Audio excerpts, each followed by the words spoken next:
So are the frameless windows kind of a new thing? No, they've been around for a while. Okay.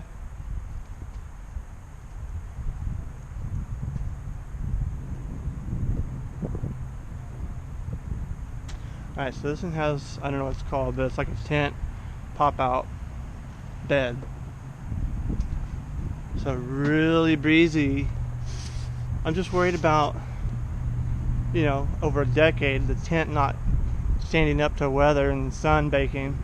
That one there, that's the used one. It's well within your weight. Okay, I'll look at those too. Thank you.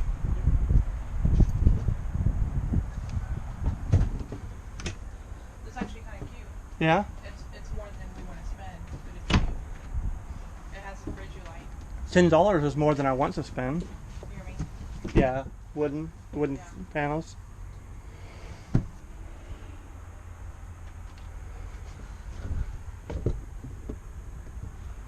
So the girls would just share a bed instead of having bunk beds.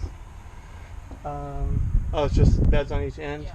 Okay, and Well, the dinette. they're both pop-out beds. Yeah.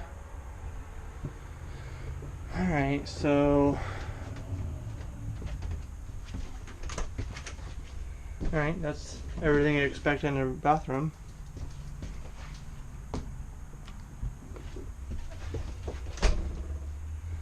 Has, There's not a lot of bathrooms with shelving, are there? No, there aren't.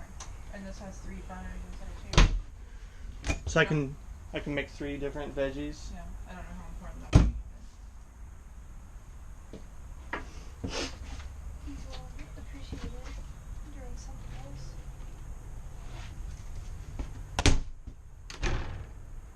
Yeah, it looks like it's about 10 grand more than we want to spend. This feels weird.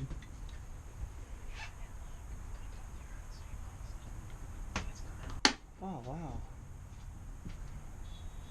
If it's doing that in the lot, what's it going to do when you're having it? So yeah, Red Joe just pointed out this thing is already falling apart before a customer even gets it.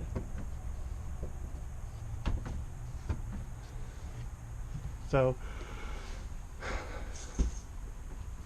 think I stick with the solid wall ones. Yeah, but I wanted to, I'm Yeah, surprised sure. how big these are, like. I wasn't sure what to expect with the